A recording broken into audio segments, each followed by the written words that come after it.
Mistérios da meia-noite que voam longe, que você nunca, não sabe nunca se vão, se ficam, quem vai, quem foi, nem vai nem vem.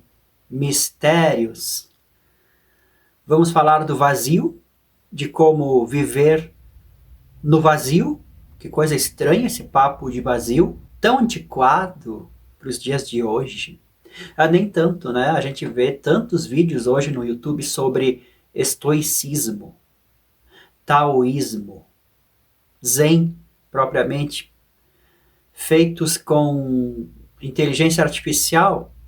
Eu mesmo tenho um canal de cultura zen, no qual eu pratiquei as técnicas de inteligência artificial, voz, leitura de texto, escrito.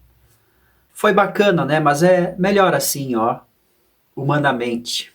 Embora este canal seja recente, e eu não vou fazer divulgação dele, ele vai ser todo orgânico, do início ao fim. Há 20 anos atrás ou mais, quando eu comecei a escrever e fazer as minhas canções, eu já escrevia antes. Desde criança, praticamente, eu experimento esse negócio de vazio, mas a cultura zen, o ensinamento, de fato, a sacada de que, poxa vida, isso tem um fundamento. Isso me veio mais tarde, lá pelos meus 18 anos, quando a Cláudia, minha esposa, me mostrava os livros de bruxaria, de Osho, etc. e tal. Aí que eu percebi, entre outros acontecimentos, que, peraí, esse papo de vazio tem estes fundamentos tão antigos, e eu achava que era depressão ou melancolia.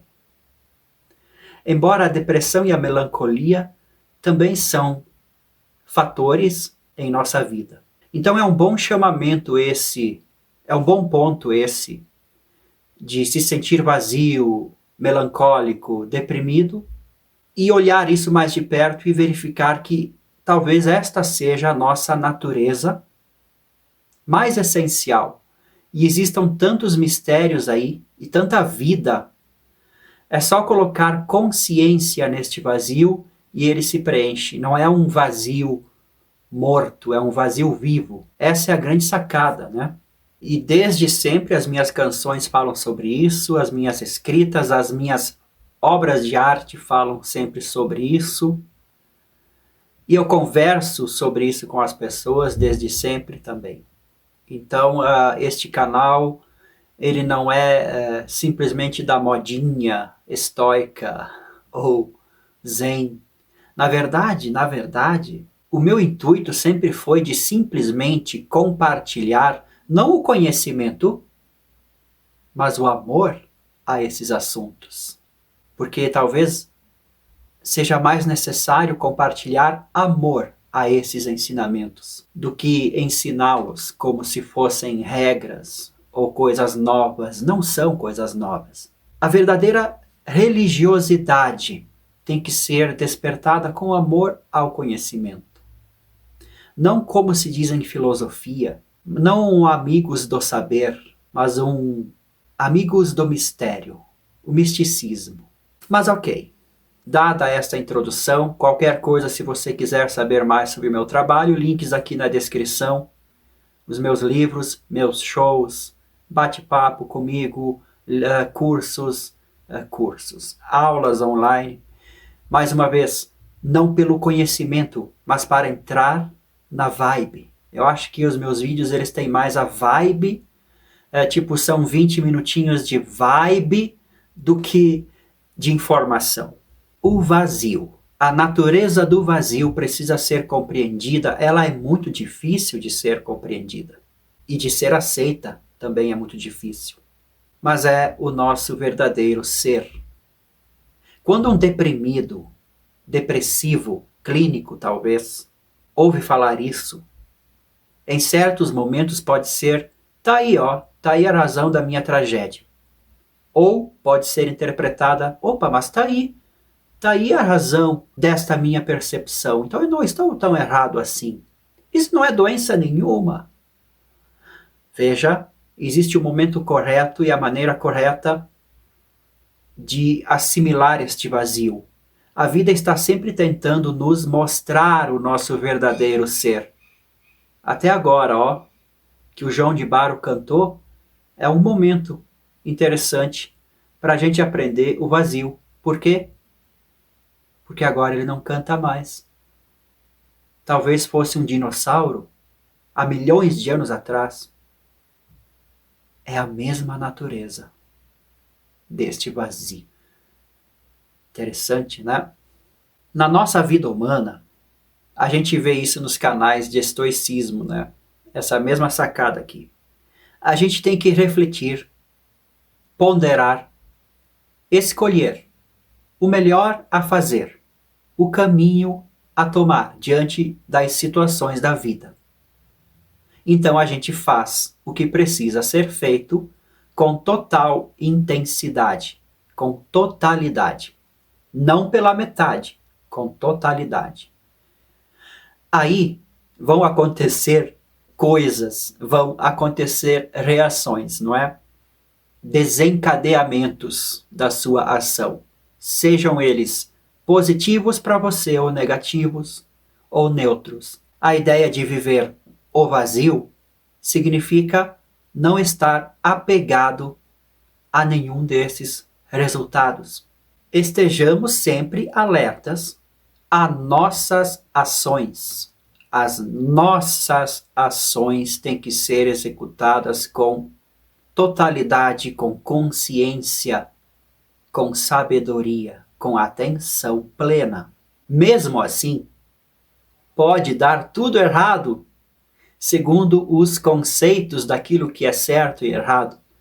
Pode ocasionar coisas positivas, construtivas, das quais a ação continua, ou podem acontecer absolutamente nada, ou pode acontecer coisas que não foram computadas antes, porque tudo é possível, não é?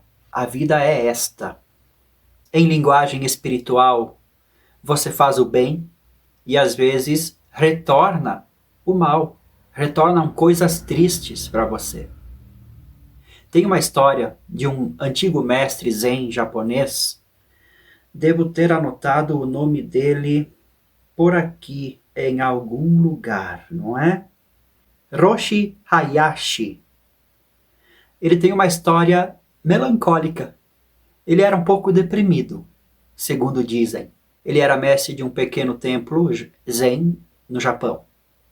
Ele tinha 6 discípulos, sabe? Porque os mestres zen, eles têm discípulos dos quais vem a se tornar mestre quando a chave é transmitida de mestre para mestre.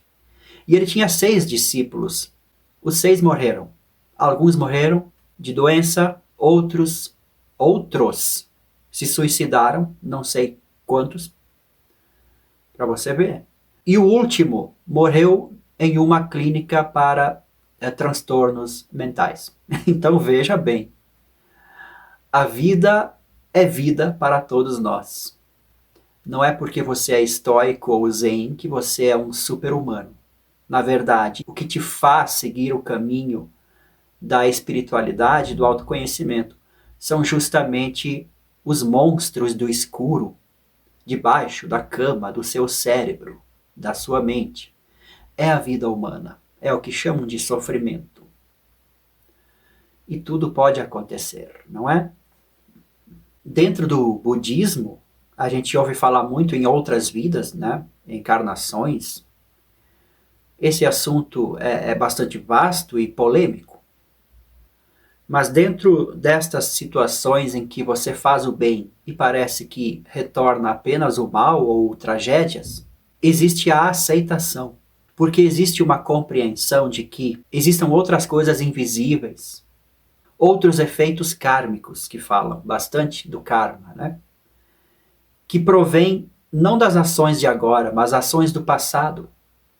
Seja lá em que ponto for do passado, talvez lá da época dos dinossauros, dos Joões de Barro. Ou seja, os efeitos das coisas que acontecem não são necessariamente causados por aquilo que você fez aqui e agora. E os efeitos daquilo que você fez aqui e agora podem retornar a você lá na outra era dos dinossauros, lá no futuro. Existem essas possibilidades justamente porque na espiritualidade estamos além do tempo. O tempo é uma percepção do cérebro humano. Por isso, justamente e tão só por isso, por causa da mente, do cérebro, é que você tem que entender que você não precisa se apegar aos resultados das coisas, porque eles são muito externos. O que é interno é a atenção plena àquilo que você faz. E você só pode fazer agora, com este corpo e esta mente. Fazer sem apego. Mas percebe que existe uma compreensão disso? Isso não é uma regra apenas moral. Não é uma crença de que exista futuro, passado, karma, vidas, não sei o que lá. É simplesmente por uma compreensão de que a nossa mente prega peças e de que fazer aquilo que se precisa fazer aqui e agora é, em última instância, a única coisa que é chamada vida e paz e felicidade. Neste meio tempo, enquanto você faz as coisas, existem críticas e elogios nos cercando o tempo todo. E elas nos abalam, as críticas abalam, os elogios também abalam. Podem deixar você bastante estranhamente perturbado e com uma falsa visão da realidade, também, assim como a crítica. Então você tem que se tornar inabalável a essas duas ondas de energia, que na verdade são apenas uma onda de energia, porque elas só são aceitas como crítica ou elogio de acordo com os nossos conceitos, de acordo com nossa ignorância. Se a gente desfez esse véu de ignorância, ou se a gente vive com profundidade espiritual, críticas e elogios vão ser entendidos apenas como ondas do mar, que bate nos nossos pés. Só isso. Nada mais. Tudo vem de dentro, não de fora. Clichê. Então são muitas complicações. A vida humana, ela não é só você aqui e agora. Tem muita coisa acontecendo. Muita coisa acontecendo ao mesmo tempo. É preciso entender todo este quadro global da vida, que não é vida exatamente humana, é vida. Vida acontecendo. Tudo acontece. Tudo está dentro de uma grande bolha de sabão. Então a crítica e a admiração são as distrações psicológicas que nos fazem apegar aos resultados. Não é bem assim? Se vão gostar, se não vão gostar. Essas coisas. E isso não é vazio.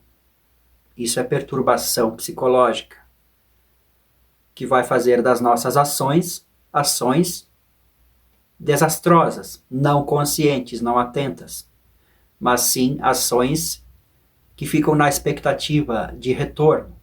Ações da cegueira da visão. Antes mesmo de agirmos, nós estamos com a mente perturbada. Então, consequentemente, nada vai ser vazio, nada vai ser profundo. Quando a gente pondera, reflete sobre as ações que devemos tomar na vida, e isso é uma parte da vida, sim. A vida não é apenas agir como um imbecil, idiota, à toa, achando que o karma vai tratar de si mesmo. O karma não é si mesmo. Se eles agirem conscientes, estarão em harmonia. Se não, não estarão. É simples assim. Não tem nada a ver com seja bonzinho ou seja malvadão. Não tem nada a ver com céu e inferno, com crime e castigo. Apenas com consciência e inconsciência. Todas as implicações estão dentro de nós.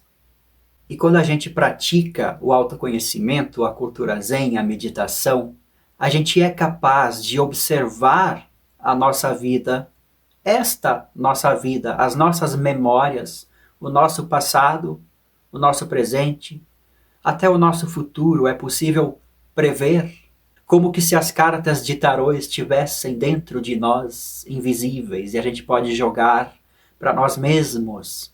E, aliás, o tarô é um instrumento que fundamenta-se nessa possibilidade, porque ele apenas mostra aquilo que já está presente na psique, como é que chama? Do consulente.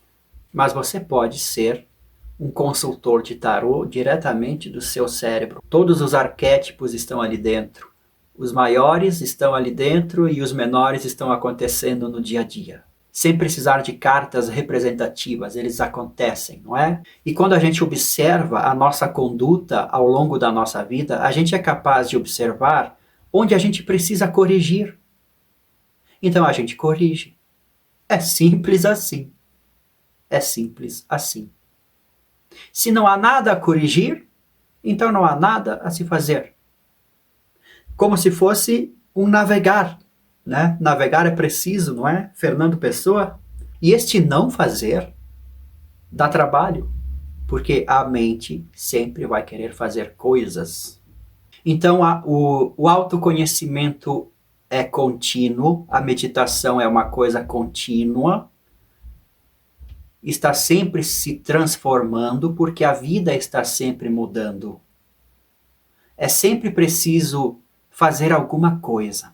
Um passinho para lá, 2 passinhos para cá. Quem sabe qual é o próximo passo da vida? Qual é a próxima canção? Qual a próxima dança? Aceitamos tudo aquilo que acontece. Fazemos aquilo que é o melhor, fazemos o que é o bem, e aconteça o que acontecer.